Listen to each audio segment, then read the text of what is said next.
പ്രിയ വിദ്യാർത്ഥികളെ, NIOSൻ്റെ class 12-ലെ home science എന്ന സബ്ജക്റ്റിൽ chapter 5 meal planning എന്നതാണ്. അതായത് നമ്മുടെ ഭക്ഷണത്തെ നമ്മൾ പ്ലാൻ ചെയ്യേണ്ടതുണ്ട്, ആസൂത്രണം ചെയ്യേണ്ടതുണ്ട്. അപ്പോൾ മീൽ പ്ലാനിങ്ങിൻ്റെ മീനിങ് ആദ്യം മനസ്സിലാക്കണം. Meal planning is the process of deciding what, when and how much to eat to meet the nutritional needs of each individual. ഓരോ വ്യക്തിയുടെയും പോഷകാഹാര ആവശ്യം ലഭിക്കുന്ന രീതിയിൽ എത്രത്തോളം അളവിൽ അയാൾ ഭക്ഷണം കഴിക്കണം, ഏതേത് തരം ഭക്ഷണമാണ് കഴിക്കേണ്ടത്, എപ്പോഴാണ് കഴിക്കേണ്ടത് എന്നൊക്കെ തീരുമാനിക്കുന്ന ആ പ്രോസസ്സിനെയാണ് മീൽ പ്ലാനിങ് എന്ന് പറയുന്നത്. So meal planning is the process of deciding what kind of food and when this food item is to be consumed and how much quantity that he has to eat in order to meet the nutritional need of that particular individual. അത് പ്രത്യേകം മനസ്സിലാക്കിയിരിക്കുക. So now we are getting into the objectives of meal planning. Meal പ്ലാനിങ്ങിൻ്റെ ലക്ഷ്യങ്ങൾ എന്തൊക്കെയാണെന്ന് നോക്കാം. ഒന്ന്, to provide balanced nutrition. ഒരു വ്യക്തിക്ക് ബാലൻസ്ഡ് ആയ പോഷണ നില, ന്യൂട്രീഷൻ അയാൾക്ക് നൽകണമെങ്കിൽ തീർച്ചയായിട്ടും നമ്മൾ പ്ലാൻ ചെയ്ത് വേണം കൊടുക്കാൻ. അല്ലാതെ എന്തെങ്കിലും കയ്യിൽ കിട്ടുന്നതൊക്കെ കഴിച്ചുകൊണ്ടിരുന്നാൽ ബാലൻസ്ഡ് ആയ ഒരു ന്യൂട്രീഷൻ ആ വ്യക്തിക്ക് കിട്ടണമെന്നില്ല. ഒപ്പം തന്നെ to meet family needs and preferences, നമ്മുടെ കുടുംബത്തിൻ്റെ ആവശ്യങ്ങളും അതുപോലെ മുൻഗണനകളും മീറ്റ് ചെയ്യുന്ന രീതിയിലുള്ള ഡയറ്റാണ് നമുക്ക് ലഭിക്കേണ്ടത്. അതുപോലെ തന്നെ to ensure variety in food, നമ്മുടെ ഭക്ഷണത്തിൽ വൈവിധ്യം ഉണ്ട് എന്ന് ഉറപ്പുവരുത്തുക എന്നുള്ളത് പ്രധാനമാണ്. To save time, money and energy, സമയം ലാഭിക്കണം, പണം ലാഭിക്കണം, ഊർജം ലാഭിക്കണം, അത് പ്രധാനപ്പെട്ട കാര്യമാണ്. To save time, money and energy, ഈ മൂന്ന് കാര്യങ്ങളും പ്രധാനമാണ്. കാരണം ഒരുപാട് പാചകം ചെയ്യാൻ സമയമെടുക്കുന്ന ഭക്ഷണം ഉണ്ടാക്കുന്നതിൽ അർത്ഥമില്ല. ഒരുപാട് പണം ചിലവാക്കണം എന്ന് നിർബന്ധമില്ല പോഷണം ഉള്ള ഭക്ഷണം കിട്ടാനായിട്ട്. അതുപോലെ തന്നെ ഒരുപാട് നേരം പാചകം ചെയ്യുമ്പോൾ സമയം മാത്രമല്ല കൂടെ നഷ്ടപ്പെടുക, ഈ പാചകം ചെയ്യുന്നയാൾ വല്ലാതെ ഫെഡപ്പ് ആവും, ടയേർഡാകും. അതൊന്നും വലിയ പ്രാധാന്യമല്ല. നമുക്ക് ന്യൂട്രീഷൻ സ്റ്റാറ്റസ് എന്ന് പറയുന്നത് ന്യൂട്രീഷൻ നന്നായി ഒരു വ്യക്തിക്ക് ലഭിക്കണം എന്നതിനാണ് പ്രാധാന്യം. ടു മെയിൻറ്റെയിൻ ഗുഡ് ഹെൽത്ത്, അതുപോലെ തന്നെ എന്തിനാണ് നമ്മൾ പ്ലാൻ ചെയ്യുന്നത്? നല്ല ആരോഗ്യം വ്യക്തികൾക്ക്, കുടുംബാംഗങ്ങൾക്ക് മെയിൻറ്റെയിൻ ചെയ്ത് പോകണം. ആരും വല്ലാതെ വീക്കായി പോകരുത്. ഈ കാര്യം പറയുമ്പോൾ നമ്മൾ മറക്കാതെ വിട്ടുപോകേണ്ട ഒരു പ്രധാനപ്പെട്ട കാര്യം എന്താണെന്ന് അറിയാമോ? Balanced diet. ഒരുപക്ഷെ നമ്മൾ ചെറിയ ക്ലാസ്സിലൊക്കെ പഠിച്ചിട്ടുണ്ട് എന്താണ് ബാലൻസ്ഡ് ഡയറ്റ് എന്നത്. അപ്പോൾ ബാലൻസ്ഡ് ഡയറ്റിനെ കുറിച്ച് മനസ്സിലാക്കിയിരിക്കണം. സമീകൃത ആഹാരം എന്നൊക്കെയാണ് നമ്മൾ അതിനെക്കുറിച്ച് പറയുക. അതായത് എല്ലാ പോഷക ഘടകങ്ങളും നമ്മുടെ ശരീരത്തിൽ ലഭിക്കുന്ന രീതിയിൽ വെറൈറ്റി ഓഫ് ഫുഡ് ഐറ്റംസ് കൊണ്ടിട്ട് നമ്മുടെ ഡയറ്റ് ക്രമീകരിക്കുക, നമ്മുടെ ഭക്ഷണക്രമം ക്രമീകരിക്കുക. അതാണ് അത്. ഒപ്പം തന്നെ അത് ആ വ്യക്തിയുടെ പ്രായത്തിനനുസരിച്ച് വേണ്ട പോഷകങ്ങൾ കൃത്യമായി വേണ്ട അളവിൽ ലഭിക്കുന്നുണ്ടെന്ന് ഉറപ്പുവരുത്തുക. To make sure that whether that person is getting enough quantity of nutrients according to his age, height, weight etcetera. A balanced diet includes all nutrients in the rich amount. അയാളുടെ സ്റ്റാറ്റസ് കൂടി നോക്കണം. അതുപോലെ തന്നെ ഒരു new born ബേബിക്ക് കിട്ടേണ്ട nutrition വേറെയാണ്, അതുപോലെ തന്നെ ഒരു യങ് അഡൾട്ടിന് കിട്ടേണ്ട ന്യൂട്രീഷൻ വേറെയാണ്, അതുപോലെ തന്നെ ഒരു യൂത്തിന് കിട്ടേണ്ട ന്യൂട്രീഷൻ വേറെയാണ്, ഒരു പ്രഗ്നന്റ് വുമണിന് കിട്ടേണ്ട ന്യൂട്രീഷൻ വേറെയാണ്, ഒരു ഓൾഡ് പേഴ്സൺ, സിക്ക് ഓൾഡ് പേഴ്സണ് കിട്ടേണ്ട ന്യൂട്രീഷനും ഭക്ഷണക്രമവും വേറെയാണ്. സോ ഇതൊക്കെ പ്രധാനപ്പെട്ട കാര്യമാണ്. നമ്മുടെ ഭക്ഷണത്തിൽ കാർബോഹൈഡ്രേറ്റുകൾ നമുക്ക് വേണ്ടുന്ന അളവിൽ വേണം. അതൊക്കെ കാരണം റൈറ്റ് ക്വാണ്ടിറ്റിയിലാണ്. ഒരുപാട് അധ്വാനിക്കുന്ന ആളുകൾക്ക് കാർബോഹൈഡ്രേറ്റ് ധാരാളം അടങ്ങിയ ഭക്ഷണം ആവശ്യമാണ്. കാരണം ഒരുപാട് എനർജി അവർ സ്പെൻഡ് ചെയ്യുന്നുണ്ട് എന്നതാണ് കാരണം. പ്രോട്ടീൻ ആവശ്യമാണ്. കാരണം ബോഡി ബിൽഡിംഗ് ഫുഡാണ് പ്രോട്ടീൻ എന്ന് പറയുന്നത്. അതായത് നമ്മുടെ വളരുന്ന കുട്ടികൾക്ക് പ്രോട്ടീൻ അടങ്ങിയ ഭക്ഷണം ധാരാളം കൊടുക്കണം, എങ്കിലാണ് അവർക്ക് ബോഡി ബിൽഡിംഗ്, വളർച്ച, നല്ല ഹൈറ്റും വെയിറ്റും ഒക്കെ ഉണ്ടാവുകയുള്ളൂ. ഒപ്പം തന്നെ ഫാറ്റ്, അതായത് എനർജി സ്റ്റോറേജിന് വേണ്ടിയിട്ട് നമ്മൾ ഫാറ്റ് ഉപയോഗപ്പെടുത്തേണ്ട ആവശ്യമാണ്. ഒപ്പം തന്നെ വിറ്റാമിനും മിനറൽസും വളരെ അത്യാവശ്യമാണ്. വിറ്റാമിനുകളും മിനറലുകളും. എന്തിനാണ് വിറ്റാമിനുകളും മിനറലുകളും നമ്മുടെ ഭക്ഷണക്രമത്തിൽ വേണ്ടത്? വിറ്റാമിനുകളും മിനറലുകളുമാണ് ശരീരത്തിന് രോഗങ്ങളിൽ നിന്നും സംരക്ഷിക്കുന്നത്. അതുകൊണ്ട് വിറ്റാമിനുകളും മിനറലുകളും നമ്മുടെ ഡയറ്റിൻ്റെ ഭാഗമായി ഉൾപ്പെടുത്തേണ്ടതുണ്ട്. ഒപ്പം തന്നെ ഇനഫ് ക്വാണ്ടിറ്റി ഓഫ് വാട്ടർ വേണം. അതുപോലെ നാരടങ്ങിയ ഭക്ഷണങ്ങൾ, ഫൈബർ, വെജിറ്റബിളുകളിൽ ധാരാളം നാരടങ്ങിയ, ഫൈബർ അടങ്ങിയ ഭക്ഷണമാണ് വെജിറ്റബിൾ. അതുകൊണ്ട് നമ്മുടെ വെജിറ്റബിൾ ഇൻക്ലൂഡ് ചെയ്തിട്ടുള്ള ഭക്ഷണക്രമത്തിൽ തീർച്ചയായിട്ടും ഫൈബർ ലഭിക്കാനുള്ള ചാൻസ് വളരെ കൂടുതലാണ്. ഡൈജഷൻ അത് വളരെ ഇമ്പോർട്ടൻ്റ് ആണ് എന്ന് പറയാൻ സാധിക്കും. ഇനി ഏതൊക്കെയാണ് നമ്മുടെ മീൽ പ്ലാനിങ്ങിനെ അഫക്റ്റ് ചെയ്യുന്ന ഫാക്ടേഴ്സ് എന്ന് നോക്കാം. ഒന്ന്, ഏജ് ആണ് പ്രധാനപ്പെട്ടത്. Children need more growth food. കാരണം കുട്ടികൾക്ക്, കാരണം അവർ വളർച്ചയുടെ ഘട്ടത്തിലാണ്, വളരുന്ന പ്രായമായതുകൊണ്ട് അവർക്ക് വളർച്ചയ്ക്ക് ആവശ്യമായ ഭക്ഷണമാണ്. എക്സാമ്പിൾ പ്രോട്ടീനാണ് വേണ്ടത്, കൂടുതൽ അളവിൽ ലഭ്യമാകേണ്ടത്.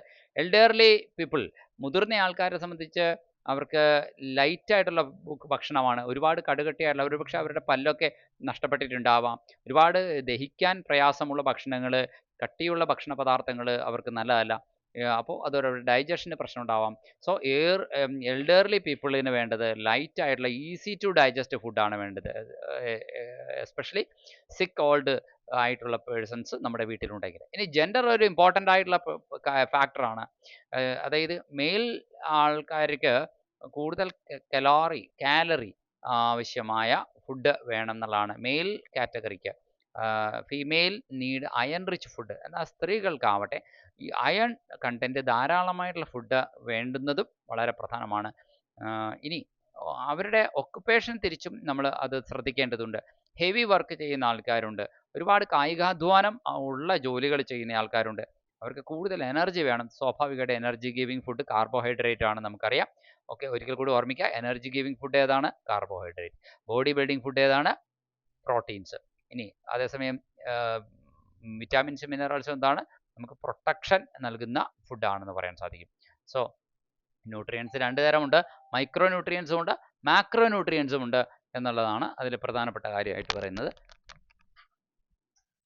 ന്യൂട്രിയൻസ് രണ്ട് തരമുണ്ട്, മൈക്രോ ന്യൂട്രിയൻസും ഉണ്ട്, മാക്രോ ന്യൂട്രിയൻസും ഉണ്ട്. മൈക്രോ ന്യൂട്രിയൻസ് വെച്ച് കഴിഞ്ഞാൽ കുറഞ്ഞ അളവിൽ ശരീരത്തിന് കുറഞ്ഞ അളവിൽ ലഭ്യമായ മതിയാകും, അങ്ങനത്തെ ന്യൂട്രിയൻസ് ആണ് മൈക്രോ ന്യൂട്രിയൻസ് പറഞ്ഞാൽ. മാക്രോ ന്യൂട്രിയൻസ് എന്ന് പറഞ്ഞു കഴിഞ്ഞാൽ അതല്ല. മാക്രോ ന്യൂട്രിയൻസ് എന്ന് പറഞ്ഞു കഴിഞ്ഞാൽ കൂടിയ അളവിൽ ശരീരത്തിന് ആവശ്യമായിട്ടുള്ള പോഷകാഹാരങ്ങളാണ്. എക്സാമ്പിൾ ഇപ്പോൾ കാർബോഹൈഡ്രേറ്റ്, നമുക്ക് അധ്വാനിക്കുന്നവർക്കും പണിയെടുക്കുന്നവർക്കും കാർബോഹൈഡ്രേറ്റ് ധാരാളം ആവശ്യമാണ്. അപ്പോൾ അതുപോലെ തന്നെ പ്രോട്ടീനും കൂടിയ അളവിൽ നമുക്ക് ആവശ്യമായ കാർബോഹൈഡ്രേറ്റും പ്രോട്ടീനും ഒക്കെ മാക്രോ ന്യൂട്രിയൻസ്. ഒരുപക്ഷെ ഫാറ്റ് എന്ന് വെച്ചാൽ ഓയിലി ആയിട്ടുള്ള കാര്യങ്ങളാണ്, അതുകൂടി കൂടിയ അളവിൽ ലഭിക്കുന്ന കുഴപ്പമില്ല. എന്നാൽ മൈക്രോ ന്യൂട്രിയൻസ്, വിറ്റാമിൻസ് ഒരുപാട് കൂടാൻ പാടില്ല. വിറ്റാമിൻ ശരീരത്തിൽ കൂടിയാൽ അതുകൊണ്ട് ദോഷമുണ്ടാകും. അതുപോലെ തന്നെ മിനറൽസ്, ഇപ്പോൾ കാൽഷ്യം, അയഡിൻ, അയൺ, സിങ്ക്, ഇതൊക്കെ മിനറൽസാണ്. മിനറൽസും അമിതമാകാൻ പാടില്ല. സോഡിയം ഒക്കെ ആവശ്യമുണ്ട് നമ്മുടെ ശരീരത്തിന്. പക്ഷേ ഇത് അമിതമായ അളവിലായാൽ അസുഖങ്ങളിലേക്ക് മാറും എന്നുള്ളതാണ് പറഞ്ഞത്. ഇനി ഇപ്പോൾ നമ്മൾ ഒക്കുപേഷൻ പ്രധാനമാണ്. അയാൾ ചെയ്യുന്ന ജോലി ഏത് തരമാണ്? കഠിനാധ്വാനം ചെയ്യുന്ന ആളുകൾക്ക് ഒരുപാട് എനർജി ആവശ്യമാണ്. അവർക്ക് കാർബോഹൈഡ്രേറ്റ് അടങ്ങിയ ഭക്ഷണം ഏതാണ്? നമ്മൾക്ക് മലയാളികളെ സംബന്ധിച്ച് പറയുമ്പോൾ ചോറ് അഥവാ റൈസ് എന്ന് പറയുന്നത് കാർബോഹൈഡ്രേറ്റ് ധാരാളം അടങ്ങിയ ഭക്ഷണമാണ്. അതുപോലെ തന്നെ ഗോതമ്പ്, അപ്പം ഈ ധാന്യവർഗ്ഗങ്ങൾ എന്ന് പറയുന്നത്, അതായത് സിറിയൽസ് എന്ന കാറ്റഗറിയിൽ പെടുന്നു. ഈ സിറിയൽസ് അഥവാ ധാന്യകങ്ങൾ എന്ന് പറയുന്നത്, അതായത് അരിയും ഗോതമ്പും ഒക്കെ തന്നെയാണ്. അത് കാർബോഹൈഡ്രേറ്റ് ധാരാളം അടങ്ങിയതാണ്. ഇനി ഓഫീസ് വർക്കേഴ്സിന് അത്രയൊന്നും എനർജി ആവശ്യമില്ല. അപ്പോൾ അവർ കൂടിയ അളവിൽ ഒരുപാട് ചോറ് കഴിച്ചില്ലെങ്കിലും കുഴപ്പമൊന്നുമില്ല. ഓക്കെ, ഒരുപാട് ചപ്പാത്തി തിന്നില്ലെങ്കിലും കുഴപ്പമൊന്നുമില്ല. അപ്പോൾ അവർക്ക് ലെസ് എനർജി ആവശ്യമുള്ളൂ. കാരണം അവർ അത്യാവശ്യം പേപ്പർ മറിക്കലോ ഫയൽ മറിക്കലോ ഒക്കെ അവർ ചെയ്യുന്നുള്ളൂ. അതേസമയം കരിങ്കല്ല് ചുമക്കുന്ന ആൾക്കാർക്ക് ഇത്രയും എനർജി കിട്ടിയാൽ മതിയോ? പോരാ. അപ്പോൾ അവരുടെ ഒക്കുപേഷൻ പ്രധാനമാണ്. തൊഴിലനുസരിച്ചാണ് മനുഷ്യൻ ഭക്ഷണം കഴിക്കേണ്ടത് എന്നുള്ളത് പ്രധാനമായും വരുന്നത്. അതുപോലെ തന്നെ ഇൻകവും കൂടി നോക്കുകയാണെങ്കിൽ എങ്ങനെ നമുക്കിത് തിരിക്കാം? ഹൈ ഇൻകം ആയിട്ടുള്ള ആൾക്കാർക്ക് തീർച്ചയായിട്ടും വെറൈറ്റി കൊണ്ടുവരുന്നതിൽ ഒരു ബുദ്ധിമുട്ടില്ല. അവർക്ക് വേണമെങ്കിൽ വിലകൂടിയ ഭക്ഷണ പദാർത്ഥങ്ങൾ വാങ്ങിക്കാം. ഓക്കെ, ദേ ക്യാൻ, അവർക്കത് കുഴപ്പമില്ല.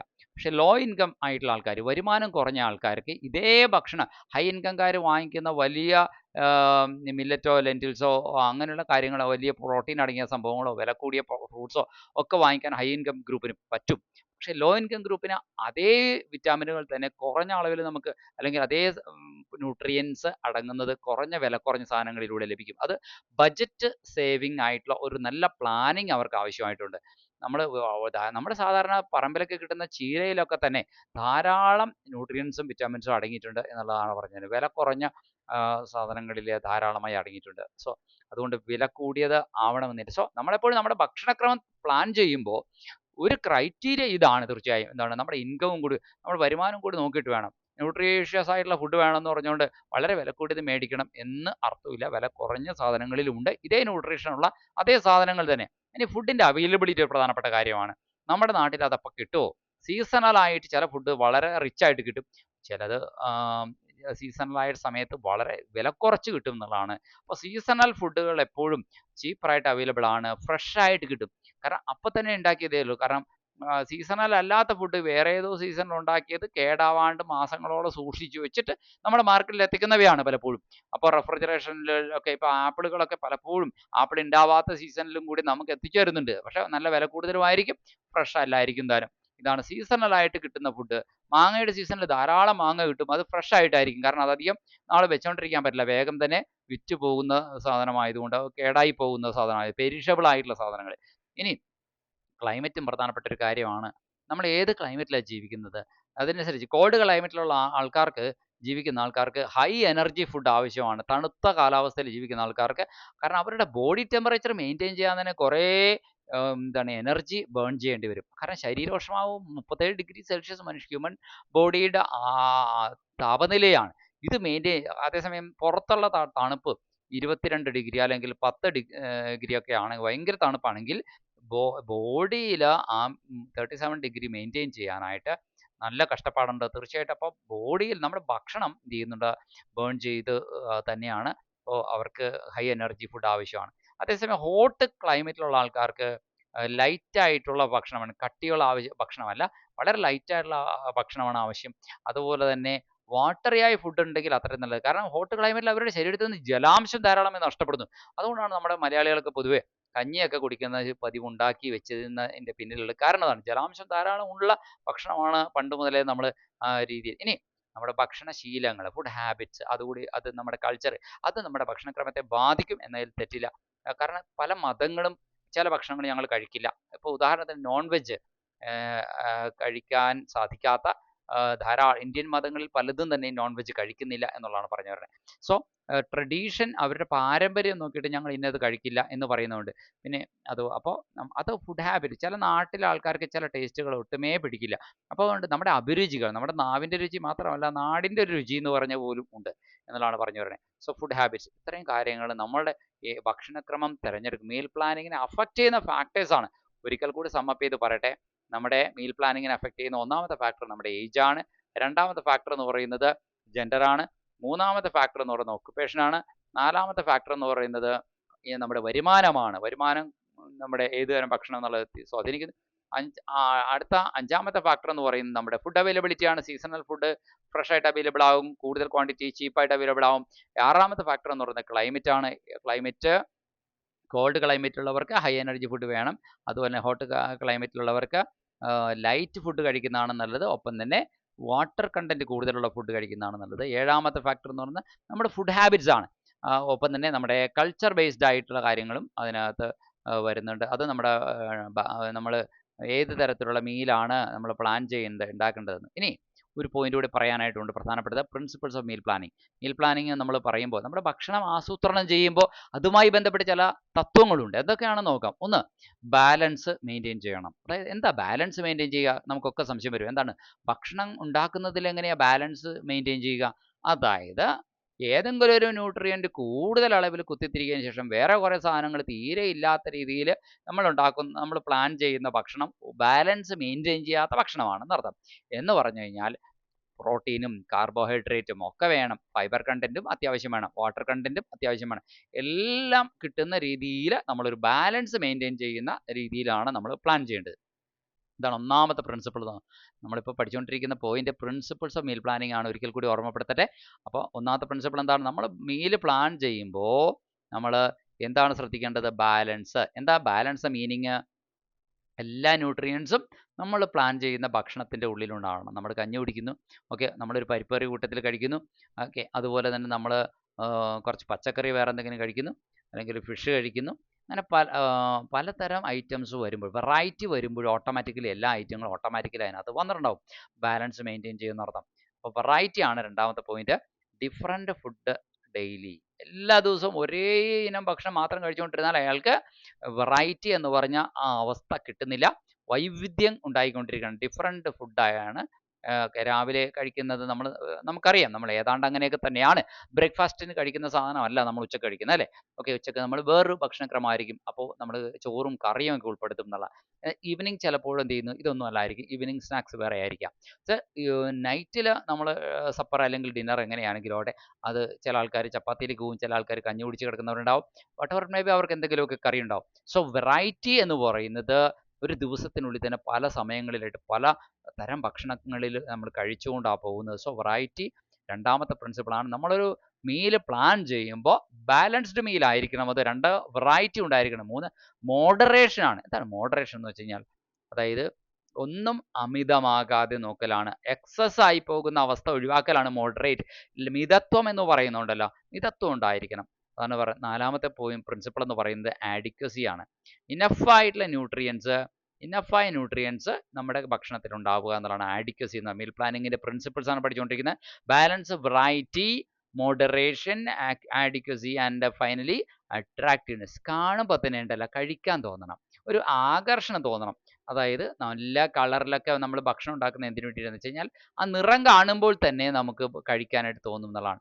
അതുപോലെ തന്നെ ചില ഭക്ഷണത്തിൻ്റെ ടെക്സ്ചർ ഉണ്ടല്ലോ, ഒരുപാട് കുഴമ്പ് പരുവത്തിലൊക്കെ ഭക്ഷണം ഇരുന്ന് കഴിഞ്ഞാൽ നമുക്ക് ചിലപ്പോൾ കഴിക്കാൻ തോന്നില്ല. അപ്പോൾ കഴിക്കുമ്പോൾ നമ്മൾ പല്ലൊക്കെ ഉള്ള ആൾക്കാരാണ് മനുഷ്യർ അല്ലേ. സ്വാഭാവികമായിട്ട് നമ്മുടെ പല്ലുകൊണ്ടൊക്കെ ഒന്ന് കടിച്ചൊക്കെ തിന്നാനൊക്കെ ഉള്ള കണ്ടൻറ്റൊക്കെ ഉണ്ടാവണം. എല്ലാം കുഴമ്പ് പരുവത്തിലും ജ്യൂസ് പരുവത്തിലും ആണെങ്കിൽ തീർച്ചയായിട്ടും മഹാബോറാണ്. സോ ആകർഷണം ഉണ്ടാവില്ല. സോ കളറ് നമ്മളെ കാണുമ്പോൾ തന്നെ കഴിക്കാൻ തോന്നണം. അതിൻ്റെ ടെക്സ്ചർ നല്ലതായിരിക്കണം. ചിലപ്പോൾ നമുക്ക് ക്രിസ്പി ആയിട്ടുള്ള ഭക്ഷണം കടിച്ച് തിന്നാൻ തോന്നും. അതാണ് പറഞ്ഞു വരുന്നത്. ഓക്കെ, എന്നാൽ ചില കാര്യങ്ങൾ നമുക്ക് തണുപ്പുള്ള നമ്മൾ ഐസ്ക്രീമൊക്കെ കഴിക്കുമ്പോൾ അതിൻ്റെ ടെക്സ്ചർ വേറെയാണ്, ചോറിൻ്റെ ടെക്സ്ചർ വേറെയാണ്. ഓക്കെ, അതേസമയം ചപ്പാത്തിയുടെ ടെക്സ്ചർ വേറെയാണ് നമുക്കറിയാം. സോ അട്രാക്റ്റീവ്നെസ്സിനോടൊപ്പം തന്നെ കളറും ടെക്സ്ചറും ടേസ്റ്റും ഇമ്പോർട്ടൻ്റ് ആണ്. ഇത്രയും കാര്യങ്ങളാണ് പ്രിൻസിപ്പിൾ എന്ന് പറയുന്നത്. എന്താണ്? നല്ല മീൽ പ്ലാൻ ചെയ്യുന്നതിന് വേണ്ടിയിട്ട് പ്രിൻസിപ്പിൾസ് ബാലൻസ് വേണം, വെറൈറ്റി വേണം, മോഡറേഷൻ വേണം, ആഡിക്വസി വേണം, അട്രാക്റ്റീവ്നെസ് വേണം. അട്രാക്റ്റീവ്നെസ്സിന് കാരണമാകുന്നത് കളറും ടെക്സ്ചറും ടേസ്റ്റും ഒക്കെയാണ്. കാരണം നല്ല അരോമ എന്ന് വെച്ചാൽ ഭക്ഷണത്തിൻ്റെ സുഗന്ധമാണ് കേട്ടോ. അപ്പോൾ ഭക്ഷണത്തിനുള്ള സുഗന്ധത്തിന് പറയുന്ന പേരാണ് അരോമ എന്ന്. അല്ലാതെ നമ്മൾ സാധാരണ പൂക്കളുടെ സുഗന്ധത്തിന് നമ്മൾ ഫ്രാഗ്രൻസ് ആവുന്നതാണ് പറയുന്നത് അല്ലേ. സോ ഓക്കെ, നല്ല മീൻ വറുത്തതിൻ്റെ മണം അത് കഴിക്കാനുള്ള തോന്നുക, അപ്പോൾ തന്നെ നാവിൽ വെള്ളം ഊറുന്നു. അല്ലെങ്കിൽ നല്ല ബിരിയാണി ഉണ്ടാക്കിയതിൻ്റെ മണം, അപ്പോൾ തന്നെ നാവിൽ വെള്ളം ഊറുന്നു ഓട്ടോമാറ്റിക്. കാരണം അത് ഭക്ഷണം കഴിക്കാനുള്ള ഭക്ഷണത്തിൻ്റെ രുചിയാണെന്ന് ആ സെൻസ് ഓർഗൻ നമ്മളുടെ ബ്രെയിൻ നമ്മളോട് പറയുന്നു. സോ അതാണ് അതിൻ്റെ കാരണം എന്ന് പറയുന്നത്. നമുക്ക് മീൽ പ്ലാനിങ്ങിന് വേണ്ടിയിട്ടുള്ള സ്റ്റെപ്സിനെ കുറിച്ച് കൂടെ പറഞ്ഞിട്ട് ഈ ഏതാണ്ട് ഓൾമോസ്റ്റ് ഈ ചാപ്റ്ററിൻ്റെ കണ്ടന്റ് കഴിയാറായി. എങ്കിൽ കൂടെ നമുക്ക് മീൽ പ്ലാൻ ചെയ്യുമ്പോൾ എന്താ രാവിലത്തെ ബ്രേക്ക്ഫാസ്റ്റ് എന്ന് പ്ലാൻ ചെയ്യുമ്പോൾ, ഇന്ന് ഉച്ചയ്ക്ക് ചോറും കറിയും എന്ത് വേണമെന്ന് പ്ലാൻ ചെയ്യുമ്പോൾ, ഇന്ന് നൈറ്റിൽ നമ്മൾ സപ്പറിന് എന്താ വേണ്ടതെന്ന് പ്ലാൻ ചെയ്യുമ്പോൾ അതിന് ചില സ്റ്റെപ്സൊക്കെ ഉണ്ട്. ആദ്യം നമ്മുടെ കുടുംബത്തിലെ അംഗങ്ങളുടെ ആവശ്യമൊക്കെ ഒന്ന് പരിഗണിക്കണം. ഇപ്പോൾ ഹോം മേക്കർ എന്ന് പറയുന്നത് ഇന്നത്തെ കാലഘട്ടത്തിൽ ഒരു സ്ത്രീ തന്നെ ആവണമെന്ന് ഒരു നിർബന്ധവുമില്ല, അതൊരു പുരുഷനുമാകാം. അപ്പോൾ അങ്ങനെയുള്ള ഒരു കാലഘട്ടത്തിൽ നമ്മൾ ജീവിക്കുമ്പോൾ ആ ഹോം മേക്കറാണ് ഡിസൈഡ് ചെയ്യേണ്ടത്. ഫാമിലി നീഡ്സ്, കുടുംബത്തിൻ്റെ ആവശ്യങ്ങൾ. ചിലപ്പോൾ സ്ത്രീകളായിരിക്കും ജോലിക്ക് പോവുക, പുരുഷന്മാരായിരിക്കും ഒരു പക്ഷേ ഫാമിലിക്ക് വേണ്ടിയിട്ട് ഉള്ള ഭക്ഷണം പ്ലാൻ ചെയ്യുന്നവർ. നല്ല നല്ല സ്ത്രീകളെക്കാൾ മനോഹരമായ രീതിയിൽ ഭക്ഷണം പാചകം ചെയ്യാൻ അറിയാവുന്ന പുരുഷന്മാർ ധാരാളമുണ്ട്. ഓക്കെ, അതുപോലെ തന്നെ അപ്പം ഫാമിലിയുടെ ആരായാലും കൊള്ളാം, ഫാമിലിയുടെ നീഡ്സ് ഡിസൈഡ് ചെയ്യാനായിട്ട് ആ വ്യക്തിക്ക് കഴിയണം എന്നുള്ളതാണ്. 2, ചെക്ക് അവൈലബിൾ ഫുഡ് ഐറ്റംസ്. ഈ നമ്മൾ പ്ലാൻ ചെയ്തിട്ട് കാര്യമില്ല. നമ്മുടെ ഫ്രിഡ്ജിനകത്ത് അല്ലെങ്കിൽ നമ്മുടെ റെഫ്രിജറേറ്ററിനകത്ത് അല്ലെങ്കിൽ നമ്മുടെ കിച്ചണിൽ അല്ലെങ്കിൽ നമ്മുടെ പറമ്പിൽ നമുക്ക് പറിച്ചെടുക്കാവുന്ന അല്ലെങ്കിൽ നമ്മുടെ തൊട്ടടുത്ത കടയിൽ നിന്ന് വാങ്ങിക്കാവുന്ന സാധനങ്ങൾ, ഇതൊക്കെയല്ലേ നമുക്ക് പ്ലാൻ ചെയ്യാൻ പറ്റുള്ളൂ. ഓക്കെ, അപ്പം നമുക്ക് എന്തൊക്കെ കിട്ടും, എന്തൊക്കെ ഉണ്ട് നമ്മുടെ കയ്യിൽ എന്നും കൂടി ചെക്ക് ചെയ്യണം. അതും മീൽ പ്ലാനിങ്ങിന് രണ്ടാമത്തെ സ്റ്റെപ്പ്. ഒന്നാമത്തെ ഫാമിലിയുടെ നീഡ് മെയിൻറ്റെയിൻ ചെയ്യുക എന്നുള്ളതാണ്. ചിലപ്പോൾ ഈ ചെക്ക് ലിസ്റ്റ് ഞാൻ തരും. ചെക്ക് ലിസ്റ്റ് തന്നിട്ട് നിങ്ങളിതിൽ എന്താണ് മീൽ പ്ലാനിങ്ങിൽ നിങ്ങൾ എന്താണ് ഏറ്റവും മീൽ പ്ലാനിങ്ങിൽ നിങ്ങൾക്ക് ഹെൽപ്ഫുൾ ആയിട്ടുള്ള ഒന്നാമത്തെ സ്റ്റെപ്പ് ഏതാണെന്ന് വെച്ച് കഴിഞ്ഞാൽ, ഒന്നാമത്തെ സ്റ്റെപ്പ് ഓർഡറിൽ തന്നെ പറയുകയാണെങ്കിൽ ഫാമിലിയുടെ നീഡ് ഡിസൈഡ് ചെയ്യുക എന്നുള്ളതാണ് ഫസ്റ്റ് ക്രൈറ്റീരിയ. ആ ക്രൈറ്റീരിയ കഴിഞ്ഞിട്ട് ബാക്കി എന്തും വരുന്നുള്ളൂ. ആ മാനദണ്ഡം കഴിഞ്ഞിട്ടേ ബാക്കി എന്തും വരുന്നുള്ളൂ. അത് കഴിഞ്ഞിട്ടാണ് നമ്മുടെ ആവശ്യങ്ങൾക്കനുസരിച്ച്. കാരണം ഒരു കൊച്ചുകുട്ടി നമ്മുടെ വീട്ടിലുണ്ട്, ഒരു ന്യൂ ബോൺ ബേബി നമ്മുടെ വീട്ടിലുണ്ട്, അല്ലെങ്കിൽ ഒരു പ്രഗ്നൻറ്റ് വുമൺ നമ്മുടെ വീട്ടിലുണ്ട്, അല്ലെങ്കിൽ ഒരു സിക്ക് ഓൾഡ് ആയിട്ടുള്ള പേഴ്സൺ നമ്മുടെ വീട്ടിലുണ്ട് എങ്കിൽ, അല്ലെങ്കിൽ ഒരു രോഗിയായ വ്യക്തി നമ്മുടെ വീട്ടിലുണ്ട് എങ്കിൽ തീർച്ചയായിട്ടും ഇവരെയൊക്കെ പരിഗണിച്ചുകൊണ്ട്, അവർക്കൊക്കെ പരിഗണിച്ചുകൊണ്ട് മാത്രമാണ് നമുക്ക് ഭക്ഷണം പ്ലാൻ ചെയ്യാൻ സാധിക്കുകയുള്ളൂ എന്നുള്ളതാണ് പറഞ്ഞു വരുന്നത്. ചിലപ്പോൾ സാധാരണ ഹെൽത്തി ആയിട്ടുള്ള പേഴ്സൺസിൻ്റെ ഫുഡ് ആയിരിക്കും ഒരു പക്ഷേ ആ ഒരു ഡിസീസ്ഡ് പേഴ്സൺ അല്ലെങ്കിൽ സിക്ക് ആയിട്ടുള്ള അഫക്റ്റഡ് ആയിട്ടുള്ള പേഴ്സണ് അത് ചിലപ്പോൾ ആപ്ലിക്കബിൾ ആവണം എന്നില്ല. അതുകൂടി ഓർമ്മിക്കേണ്ടതുണ്ട്. അതുപോലെ തന്നെ plan meals for the day or week. ഇന്നത്തെ ദിവസം അല്ലെങ്കിൽ ഇന്നത്തെ ആഴ്ച അതിന് വേണ്ടിയിട്ടുള്ള മീൽസ് നമ്മൾ പ്ലാൻ ചെയ്യണം. അതുപോലെ തന്നെ നമുക്ക് ഈ അതിന് കടയിൽ പോകാനുള്ള ലിസ്റ്റ് നമ്മൾ ഷോപ്പിംഗ് ലിസ്റ്റ് പ്രിപ്പയർ ചെയ്യണം. കാരണം നമുക്കറിയാലോ ഇന്ന് മാത്രമല്ല നാളെയും ഈ ആഴ്ചയും ബാക്കിയുള്ള ദിവസങ്ങളിലൊക്കെ ഭക്ഷണം വേണം. ഏതെങ്കിലും ഐറ്റം നമുക്കറിയാം നമ്മൾ ഇതൊക്കെ നിത്യേന ചെയ്യുന്നതായതുകൊണ്ട് നമ്മൾ വീട്ടിൽ ചപ്പാത്തി ഉണ്ടാക്കുന്നവരാണെങ്കിൽ ചപ്പാത്തിപ്പൊടി തീർന്നു പോയാൽ ഷോപ്പിംഗ് ലിസ്റ്റിൽ നമ്മളത് ഉൾപ്പെടുത്തും. അതുപോലെ തന്നെ വീട്ടിൽ ചോറുണ്ടാക്കുന്നവരാണെങ്കിൽ തീർച്ചയായിട്ടും അരി തീരാറായെങ്കിൽ നമ്മൾ ഷോപ്പിംഗ് ലിസ്റ്റിൽ അത് ഉൾപ്പെടുത്തും. അതുപോലെ തന്നെ കറി വയ്ക്കാനുള്ള ഏതെങ്കിലുമൊക്കെ പലചരക്ക് സാധനങ്ങൾ നമ്മൾ ഗ്രോസറി ഐറ്റംസ് തീർന്നിട്ടുണ്ടെങ്കിൽ തീർച്ചയായിട്ടും നമ്മൾ ഷോപ്പിംഗ് ലിസ്റ്റ് ഇത് ആഡ് ചെയ്തിട്ട് ഓർത്ത് പോയി വാങ്ങിക്കും. സോ അതൊക്കെ ഷോപ്പിംഗ് ലിസ്റ്റ് ഉണ്ടാക്കുക എന്നുള്ളതും ഇതിൻ്റെ ഭാഗമായിട്ട് നമ്മൾ മീൽ പ്ലാനിങ്ങിൻ്റെ ഭാഗമായിട്ട് നമ്മൾ ചെയ്യേണ്ട സ്റ്റെപ്പാണ്. ഒന്നാമത്തെ ഫാമിലിയുടെ നീഡ് ഡിസൈഡ് ചെയ്യുക. 2 അതൊക്കെ അവൈലബിൾ ആണെന്ന് നോക്കുക. 3 ഇന്നത്തെ ദിവസത്തെ മീൽ പ്ലാൻ ചെയ്യുക, ഈ ആഴ്ചത്തെ മീൽ പ്ലാൻ ചെയ്യുക, ഷോപ്പിംഗ് ലിസ്റ്റ് ഉണ്ടാക്കുക, ദെൻ പാചകം ചെയ്യുക എന്ന പ്രധാനമാണ് മീൽ പ്ലാനിങ്ങിൻ്റെ ഭാഗമായിട്ട്. Cook and serve properly. മനോഹരമായി സെർവ് ചെയ്യുന്നതിൽ പോലും കഴിക്കാനുള്ള താല്പര്യം ഉണ്ടാക്കുന്നവർ നല്ല പ്ലേറ്റിൽ മനോഹരമായ രീതിയിൽ അലങ്കരിച്ച് ഭക്ഷണമൊക്കെ കൊടുക്കുന്നത് ഒരു കല കൂടിയാണ് എന്ന് നമ്മൾ അറിയുക എന്നുള്ളതാണ്. മീൽസ് പലതരമുണ്ട്. ബ്രേക്ക്ഫാസ്റ്റ്, ലഞ്ച്, ഡിന്നർ, സ്നാക്സ് ഇതെല്ലാം മീൽസ് തന്നെയാണ്. ബ്രേക്ക്ഫാസ്റ്റ് എന്തിനാണ്? എനർജി ഫോർ ദ ഡേ ആണ്. രാവിലെ ബ്രേക്ക്ഫാസ്റ്റ് കഴിക്കാതെ ആരും ഇരിക്കരുത്. ചില കുട്ടികളൊക്കെ സ്കൂളിൽ പോകുന്നതിന് മുമ്പ് ബ്രേക്ക്ഫാസ്റ്റ് സ്കിപ്പ് ചെയ്യാറുണ്ട്. എന്താ സംഭവിക്കുക? അവരെന്തിനാ സ്കൂളിൽ പോകുന്നത്? അവർ സ്കൂളിൽ പോകുന്നത് അവർക്ക് പഠിക്കാനോ ഓർമ്മയോടെ ഇരുന്ന് മെമ്മറി ഇരിക്കാനോ. പക്ഷേ ബ്രെയിൻ ഫുഡാണ് ബ്രേക്ക്ഫാസ്റ്റ് എന്ന് പറയുന്നത്.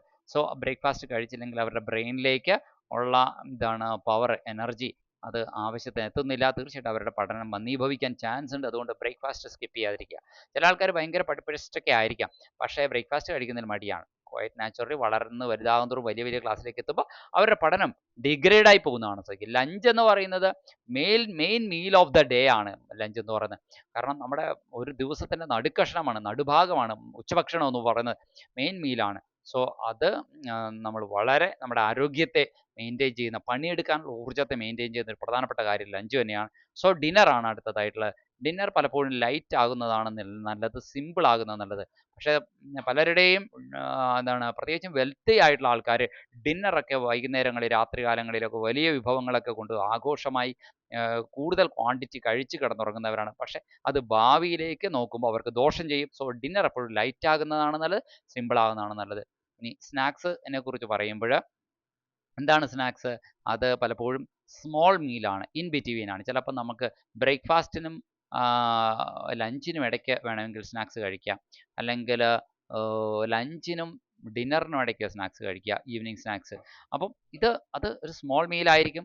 ഓക്കെ, ഇൻ ബിറ്റ്വീൻ മീലാണെന്നതാണ്. ഇനി നോക്കൂ, ഒരു കാര്യം കൂടെയുണ്ട്. നമ്മൾ മീൽ പ്ലാൻ ചെയ്യുമ്പോൾ എക്കണോമിക്കലായിട്ട് പ്ലാൻ ചെയ്യണം. എന്ന് പറഞ്ഞാൽ അതർത്ഥം ഒരുപാട് പണം ചിലവാക്കുന്ന രീതിയിലല്ല പ്ലാൻ ചെയ്യേണ്ടത്. സീസണൽ ഫുഡ് നമ്മൾ യൂസ് ചെയ്യണം. ഫുഡ് വേസ്റ്റേജ് നമ്മൾ അവോയ്ഡ് ചെയ്യണം. സീസണൽ ഫുഡ് യൂസ് ചെയ്യണം, ഫുഡ് വേസ്റ്റേജ് നമ്മൾ അവോയ്ഡ് ചെയ്യണം. പ്രത്യേകിച്ചും ബൾക്കായിട്ട് വാങ്ങിക്കണം. ചിലപ്പോൾ കിട്ടുമ്പോഴൊക്കെ ബൾക്കായിട്ട് വാങ്ങിക്കണം. ഓക്കെ, അതുപോലെ തന്നെ നമ്മൾ ലെഫ്റ്റ് ഓവർ ആയിട്ടുള്ള സാധനങ്ങളുണ്ടല്ലോ, ബാലൻസ് വരുന്ന സാധനങ്ങൾ, അത് ചില ആൾക്കാരൊക്കെ എന്ത് ചെയ്യുന്നു, ബാലൻസ് വരുന്നത് രാവിലെ ഉണ്ടാക്കിയ പുട്ട്, ഉദാഹരണത്തിന് രാവിലെ ഉണ്ടാക്കിയ പുട്ട് അത് ലെഫ്റ്റ് ഓവർ ആയിട്ട് വന്നു. ഇത് നമ്മൾ എന്ത് ചെയ്യുന്നു, ഈവനിങ് സ്നാക്സ് ആയിട്ട് ഒന്നുകൂടെ മനോഹരമായിട്ട് പഴമൊക്കെ ചേർത്ത് കുഴച്ചിട്ട് അത് എന്ത് ചെയ്യുന്നു, ഈവനിങ്ങിന് വേണ്ടിയിട്ട് സ്നാക്സ് ആയിട്ട് ഉണ്ടാക്കാൻ കഴിയും എന്നുള്ളതാണ് പറഞ്ഞു വരണേ. അപ്പോൾ ലെഫ്റ്റ് ഓവർ ആയിട്ടുള്ള ഇങ്ങനെ ബാക്കി വരുന്ന സാധനങ്ങൾ സ്മാർട്ടായിട്ട് ഉപയോഗിക്കാൻ കഴിയും. ഒന്നും പാഴാക്കി കളയാതിരിക്കുക എന്നുള്ളത് കൂടി ഇതിൻ്റെ ഭാഗമാണ് എന്നുള്ളതാണ് പറഞ്ഞു വരുന്നത്. മീൽ പ്ലാനിങ്ങിൻ്റെ ഇമ്പോർട്ടൻസ് എന്താണെന്ന് നോക്കാം. നമ്മുടെ കുടുംബത്തിൻ്റെ ആരോഗ്യം നന്നായി മെയിൻറ്റെയിൻ ചെയ്യാനായിട്ട് മീൽ പ്ലാനിങ് ആവശ്യമാണ്. അതാണ് ഇമ്പോർട്ടൻസ്. വളരെ പ്രധാനപ്പെട്ട ചോദ്യത്തിനനുസരിച്ചാണല്ലോ നമ്മൾ ഉത്തരം എഴുതേണ്ടത്. So importance of meal planning ചോദിക്കുമ്പോൾ അത് എഴുതണം. പ്രിൻസിപ്പിൾസ് ഓഫ് മീൽ പ്ലാനിങ് ചോദിക്കുമ്പോൾ അതിന് പറ്റിയ പോയിന്റ്സ് എഴുതണം. ഓക്കെ, അപ്പോൾ ഇപ്പോൾ ഇമ്പോർട്ടൻസ് ആണ് മെയിൻറ്റെയിൻസ് ഗുഡ് ഹെൽത്ത്. അതുപോലെ തന്നെ പ്രിവെൻറ്റ്സ് മാൽ ന്യൂട്രീഷൻ. പോഷകാഹാര ദൗർലഭ്യം എന്ന് പറയുന്നത് നമ്മുടെ കുടുംബത്തിലെ അംഗങ്ങൾക്ക് ആർക്കും ഉണ്ടാകുന്നില്ല. അതിനെ തടയും നല്ല രീതിയിൽ മീലൊന്ന് പ്ലാൻ ചെയ്താൽ തന്നെ. Saves money and time. പണം ലാഭിക്കാൻ കഴിയുന്നു, സമയം ലാഭിക്കാൻ കഴിയുന്നു. Ensures family satisfaction. കുടുംബത്തിൻ്റെ സംതൃപ്തി അത് ഉറപ്പുവരുത്തുന്നു. ഇതൊക്കെയാണ് പറഞ്ഞു വരണേ. ഇനി നമുക്ക് ഒരു ക്വിക്ക് റിവിഷൻ പോലെ ഒന്ന് പറഞ്ഞു പോട്ടെ. മീൽ പ്ലാനിങ് എന്ന് പറഞ്ഞാൽ എന്താ? Planning balanced meal. Meal planning എന്താണ്? പെട്ടെന്ന് ഓർക്കാൻ വേണ്ടിയിട്ട് നമ്മൾ പഠിച്ചു വയ്ക്കേണ്ടതാണ് പ്ലാനിങ് ബാലൻസ്ഡ് മീൽ. ഇതെന്തിനൊക്കെയാണ് ബേസ് ചെയ്താണ് ഉണ്ടാക്കുന്നത്? Based on age, income, life style. Meal planning നമ്മുടെ പ്രായം അനുസരിച്ച്, ഇൻകം അനുസരിച്ച്, ലൈഫ് സ്റ്റൈൽ അനുസരിച്ചാണ് മീൽ പ്ലാനിങ് നടത്തേണ്ടത്. ഏതൊക്കെ പ്രിൻസിപ്പിൾസ് ആണ് നമ്മൾ ഫോളോ ചെയ്യേണ്ടത്? ബാലൻസ് ഉണ്ടായിരിക്കണം, വെറൈറ്റി കൊണ്ടുവരാൻ സാധിക്കണം, മോഡറേഷൻ വേണം എന്നുള്ളതാണ് പറഞ്ഞു പറയണത്. സോ നമ്മൾ നോട്ട് എങ്ങനെ എഴുതണം എന്നുള്ള കൂടി ഈ ചാപ്റ്ററിൻ്റെ നോട്ട് 5ാമത്തെ ചാപ്റ്ററിൻ്റെ മീൽ പ്ലാനിങ്ങിൻ്റെ നോട്ട് എങ്ങനെയാണ് എന്ന് കൂടെ നോക്കിയിട്ട് നോക്കാം. നോട്ട് ഇതുപോലെ നീറ്റായിട്ട് എഴുതുക. ചാപ്റ്റർ ഹെഡിങ് എഴുതുക. ചാപ്റ്റർ 5 മീൽ പ്ലാനിങ് എഴുതുക. എന്താണ് മീൽ പ്ലാനിങ് എന്ന് എഴുതുക. Meal planning means deciding in advance of what food items that we have to eat in a day or week to ensure a balanced and nutritious diet. ഒരു balanced ആയിട്ടുള്ള nutritious diet ഉറപ്പുവരുത്തുന്നുണ്ട്. നമ്മുടെ വീട്ടിൽ അതാണ് നടക്കുന്നത് എന്ന് ഉറപ്പുവരുത്തുവാൻ വേണ്ടിയിട്ട് നമ്മൾ പ്ലാൻ ചെയ്യലാണ്, മുൻകൂട്ടി പ്ലാൻ ചെയ്യലാണ് മീൽ പ്ലാനിങ് എന്ന് പറഞ്ഞാൽ. ഡിസൈഡിങ് ഇൻ അഡ്വാൻസ് ആണല്ലോ പ്ലാനിങ് എന്ന് പറഞ്ഞത്. ഇനി ഇതുകൊണ്ട് എന്താ ഗുണം? It helps to maintain health, save money and avoid wastage of food. ഇത്രയും കാര്യങ്ങൾ ആദ്യം മീൽ പ്ലാനിങ്ങിന് മീനിങ് എഴുതണം. അടുത്തതായിട്ട് ഒബ്ജക്റ്റീവ്സ് എഴുതിയിട്ട് ഒബ്ജക്റ്റീവ്സ് ഓഫ് മീൽ പ്ലാനിങ് എഴുതണം. എങ്ങനെയാണ്? To provide balanced diet, to meet nutritional needs, to ensure variety in food, to save time, money and energy, to satisfy taste and preferences. Then food ഗ്രൂപ്പ്സിനെ കുറിച്ച് എഴുതേണ്ടി വരും. Food ഗ്രൂപ്പുകൾ 1, 2, 3, 4 അങ്ങനെ food ഗ്രൂപ്പുകൾ നമ്മൾ തിരിച്ചിട്ടുണ്ട്. എന്താണ് ഒന്നാമത്തെ food group? Energy giving food എന്ന് പറഞ്ഞു കഴിഞ്ഞാൽ നമുക്കറിയാം സിറിയൽസും അങ്ങനെയുള്ള കാര്യങ്ങളാണ്. റൈസ്, വീറ്റ്, ഷുഗർ, ഓയിൽ ഇതൊക്കെ എനർജി ഗിവിങ് ഫുഡാണ്. ഊർജ്ജം നൽകുന്ന കാർബോഹൈഡ്രേറ്റ് നമുക്ക് കിട്ടുന്നത്. നമുക്ക് ചപ്പാത്തിയും ചോറൊക്കെ കഴിക്കുന്നത് അങ്ങനെ തന്നെയാണ്. എനർജി ഗിവിങ്ങിൻ്റെ കാറ്റഗറിയിൽ തന്നെയാണ് ഷുഗർ കാറ്റഗറിയും പെടുന്നത്. ഓയിൽ, ഫാറ്റും അങ്ങനെ തന്നെയാണ്. ഓക്കെ. ഇനി ബോഡി ബിൽഡിംഗ് ഫുഡ് എന്ന് പറയുന്നത് എന്താണ് നമുക്കറിയാം. പ്രോട്ടീൻ നൽകുന്നവയാണ്. മിൽക്ക്, എഗ്ഗ്, പൾസസ്, പയറുവർഗ്ഗങ്ങൾ, പാല്, മുട്ട ഇതൊക്കെ ബോഡി ബിൽഡിംഗ് ഫുഡാണ്. പ്രൊട്ടക്റ്റീവ് ഫുഡ് എന്ന് പറയുന്നത് ഫ്രൂട്ട്, വെജിറ്റബിൾ എന്നിവയൊക്കെയാണ്. നമുക്ക് കാരണം വിറ്റാമിൻ മിനറലൊക്കെയാണ്. നോക്കൂ, നമുക്ക് പ്രതിരോധശേഷി നൽകുന്നത് നാരങ്ങ, ഓറഞ്ച് പോലുള്ള ഫ്രൂട്ട്സ് ആണ് അല്ലേ, സിട്രസ് ഫ്രൂട്ട്സ് എന്ന് പറയും. ഇനി മീൽ പ്ലാനിങ്ങിനെ അഫക്റ്റ് ചെയ്യുന്ന ഫാക്ടേഴ്സ് എന്തൊക്കെയാണെന്ന് നോക്കാം. Age, gender, activity level, income, അതുപോലെ food availability, food habits and culture, climate. ഇത്രയും കാര്യങ്ങളാണ് മീൽ പ്ലാനിങ്ങിനെ അഫക്റ്റ് ചെയ്യുന്നത്. അപ്പോൾ ഫുഡ് ഹാബിറ്റ്സ് ഒക്കെ ആൻഡ് കൾച്ചർ പറയുമ്പോൾ വെജിറ്റേറിയൻ ആണോ നോൺ വെജിറ്റേറിയൻ ആണോ, റീജിയണൽ ആയിട്ടുള്ള ഫുഡ് ചോയ്സസ് ഒക്കെ അത് പ്രധാനമാണ്. ക്ലൈമറ്റ് പറയുമ്പോൾ സമ്മർ ക്ലൈമറ്റ് എക്സ്പീരിയൻസ് ചെയ്യുന്നവർ ലൈറ്റ് ഫുഡ്. വിൻ്ററിൽ നമുക്ക് തന്നെയാണല്ലോ വിൻ്ററിൽ ഹെവി ആയിട്ടുള്ള എനർജി റിച്ച് ഫുഡ് കഴിക്കുന്നതുകൊണ്ട് കുഴപ്പമില്ല. ഇനി പ്രിൻസിപ്പിൾസ് ഓഫ് മീൽ പ്ലാനിങ് ആണ്. ബാലൻസ് മെയിൻറ്റെയിൻ ചെയ്യണം. Variety, moderation, economy, time and energy saving ഇത് നോക്കണം. ഇനി importance of meal planning, meal പ്ലാനിങ്ങിൻ്റെ പ്രാധാന്യം. It maintains good health, prevents malnutrition, saves money, reduces food wastage, helps in proper growth and development. ഇനി balanced diet എന്താണ് എന്നുള്ളതാണ് പറഞ്ഞത്. Balanced diet contains all nutrients in correct amounts, carbohydrate, protein, fat, vitamin, mineral, water ഇതൊക്കെ correct അമൗണ്ടിലുള്ള ഭക്ഷണമാണ് balanced diet. നമ്മൾ already പറഞ്ഞു കഴിഞ്ഞാണ്. Example പറഞ്ഞു കഴിഞ്ഞാൽ ഇപ്പം നമ്മൾ കഞ്ഞി കുടിക്കുന്നു, പരിപ്പ് കറി ഉണ്ടാകുന്നു, പച്ചക്കറികൾ വേറെ എന്തെങ്കിലും കൂടി ഉൾപ്പെടുത്തുന്നു, പാലും കൂടി കഴിക്കുന്നു. അത്യാവശ്യം എല്ലാ സാധനങ്ങളും കിട്ടി. വിറ്റാമിനും കാർബോഹൈഡ്രേറ്റും മിനറലും പ്രോട്ടീനും എല്ലാം കിട്ടിക്കഴിഞ്ഞു. ഇനി അടുത്തെന്താണ്? അപ്പം rice plus dal plus vegetable plus milk. ഇനി ടൈം മാനേജ്മെൻ്റ് ആണ് പ്രധാനമായിട്ടുള്ളത്. ടൈം മാനേജ്മെൻറ്റ് എന്ന് പറഞ്ഞു കഴിഞ്ഞാൽ എന്താണ് ഉദ്ദേശിക്കുന്നത് അറിയാമോ? മീൽ പ്ലാനിങ്ങിലെ ടൈം മാനേജ്മെൻറ്റ് എന്ന് പറഞ്ഞാൽ പ്ലാൻ മീൽസ് ഇൻ അഡ്വാൻസ്. മുൻകൂട്ടി പ്ലാൻ ചെയ്യണം. Use simple cooking methods. Simple ആയിട്ടുള്ള കുക്കിംഗ് മെത്തേഡുകൾ ഉപയോഗിക്കണം. അവോയ്ഡ് വേസ്റ്റിംഗ് ടൈം വേസ്റ്റ് ചെയ്യുന്നത് ഒഴിവാക്കണം. Meal planning four different age groups. പല ഏജ് ഗ്രൂപ്പുകാർക്കുള്ള മീൽ പ്ലാനിങ് ഉണ്ട്. ചിൽഡ്രൻ കുട്ടികൾക്കുള്ള മീൽ പ്ലാനിങ് വേറെയാണ്. കുട്ടികൾക്ക് ഹൈ പ്രോട്ടീൻ ആൻഡ് കാൽഷ്യം ആവശ്യമാണ്. മിൽക്ക്, എഗ്ഗ്, ഫ്രൂട്ട് എന്നിവ ആവശ്യമാണ്. അഡൾട്ടിന് ബാലൻസ്ഡ് ഡയറ്റ് ആണ് വേണ്ടത് അക്കോർഡിംഗ് ടു വർക്ക്. അവർ ജോലി ചെയ്യുന്ന കഠിനാധ്വാനം ചെയ്യുന്ന ജോലിയാണ്, ഓഫീസ് വർക്കാണ് എന്നതിനനുസരിച്ച് ഉള്ള ബാലൻസ്ഡ് ഡയറ്റാണ് വേണ്ടത്. എൽഡർലി ആയിട്ടുള്ള ആൾക്കാർക്ക് സോഫ്റ്റ് ആയിട്ടുള്ള, പല്ല് ഉണ്ടാവില്ല ഒരുപാട് പ്രായം ചെയ്യുന്ന ആൾക്കാർക്ക്, സോഫ്റ്റ് ആയിട്ടുള്ള ലൈറ്റ് ഫുഡാണ് വേണ്ടത്. ലെസ് ഓയിലും സ്പൈസസും ആണ് വേണ്ടത്. Economy in meal planning. Meal പ്ലാനിങ്ങിൽ എക്കണോമി നോക്കാം. Buy seasonal foods, avoid expensive items, use leftovers properly. പ്രോപ്പറായിട്ട് നമുക്ക് ബാക്കി വന്ന സാധനങ്ങൾ നമ്മൾ ഉപയോഗിക്കണം. Conclusion, meal planning is essential for a healthy life. Healthy ലൈഫിന് വേണ്ടിയിട്ട് മീൽ പ്ലാനിങ് അത്യാവശ്യമാണ്. It ensures proper nutrition, saves resources and improves overall wellbeing. മൊത്തത്തിലുള്ള നമ്മുടെ കുടുംബത്തിലെ ക്ഷേമം ഉറപ്പുവരുത്തുന്നു. അതാണ് മീൽ പ്ലാനിങ് കൊണ്ട് നമുക്ക് ഒരു ആരോഗ്യകരമായ ജീവിതശൈലി ഉണ്ടാക്കാൻ അത്യാവശ്യമാണ്. നമുക്ക് നമ്മുടെ കുടുംബാംഗങ്ങൾക്ക് എല്ലാവർക്കും നല്ല പോഷക ഘടകങ്ങൾ ലഭിക്കുന്നുണ്ട് അവരുടെ ഭക്ഷണത്തിലൂടെ എന്ന് ഉറപ്പുവരുത്താൻ സാധിക്കുന്നു. നമ്മുടെ കയ്യിലുള്ള പണമാണെങ്കിലും ടൈം ആണെങ്കിലും എനർജി ആണെങ്കിലും അത് സേവ് ചെയ്യാനായിട്ട് ടൈം, മണി, എനർജി ഇതൊക്കെ റിസോഴ്സാണ്. നമ്മുടെ റിസോഴ്സസ് ആയിട്ടുള്ള ഈ വക സാധനങ്ങൾ നഷ്ടപ്പെടാണ്ട് നോക്കുക എന്നുള്ളത് നമ്മുടെ ഉത്തരവാദിത്തമാണ്. ഈ രീതിയിൽ ഒരു ചെറിയ നോട്ട് തയ്യാറാക്കിയാൽ തന്നെ ചാപ്റ്റർ കണ്ടന്റ് അത്യാവശ്യമായി കഴിഞ്ഞിരിക്കുന്നു. Okay, thank you.